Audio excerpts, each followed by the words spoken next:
AP liquor scam కేసులో YCP MP Mithun రెడ్డిని arrest చేసి సిట్ అధికారులు ఈరోజు కోర్టులో హాజరుపరిచారు.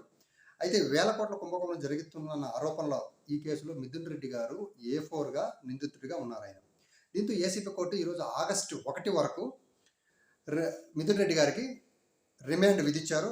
కోర్టు రిమాండ్ విధించడంతో వైసీపీ ఎంపీ రాజమండ్రి సెంట్రల్ జైలుకి ఆయన్ని తరలించారు. అయితే సిట్ అధికారులు మద్యం కుంభకోణం కేసులో సుమారు 3,000 కోట్లకు పైగా ఈ కుంభకోణంలో రాష్ట్ర ప్రభుత్వానికి నష్టం వాటిల్లిందని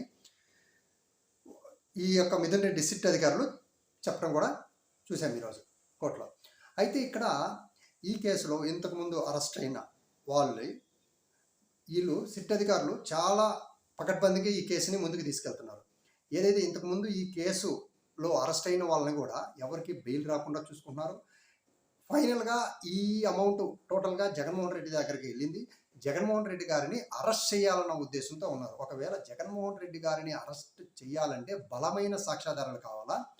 దాంతోపాటు ఛార్జ్షీట్లో కూడా వీళ్ళు ఏం పెట్టారంటే మిథున్ రెడ్డి ఛార్జ్షీట్లో ఈ కేసు పరిశోధనలో ఇంకా చాలా ఉందని హింట్ ఇచ్చారు. అయితే ముడుపుల పంపిణీ కమిషన్లు ఎవరెవరికి చేరాయో తెలుసుకోవాల్సి ఉంది. ఛార్జ్షీట్లో వెల్లడించారు. ఈ కేసులో అంతిమ లబ్ధిదారు ఎవరో తేల్చాల్సి ఉంది. అంటే అంతిమ లబ్ధిదారు ఎవరు? జగన్మోహన్ రెడ్డి గారిని ఫైనల్గా వీళ్ళు చేరస్తారు. ఇది అందరికీ తెలిసిన విషయమే. కాకుంటే ఇది ఒక మాస్టర్ గేమ్లో భాగంగానే ముందుగానే మనకి కొన్ని న్యూస్ పేపర్స్ ఉన్నాయి, కొన్ని మీడియా ఛానల్స్ ఉన్నాయి. ముందుగానే మనకి హింట్ ఇచ్చేస్తుంది ఎప్పుడు అరెస్ట్ అవుతారా, ఏ డేట్ని అరెస్ట్ అవుతారా, ఎప్పుడు తీసుకుంటారా, ఏ విధంగా కేసు నడుస్తుందా, ఏ విధంగా కేసు సిట్ అధికారులు తీసుకెళ్తున్నారు అనేది మనకి ముందుగానే హింట్ ఇచ్చేస్తున్నారు వాళ్ళు.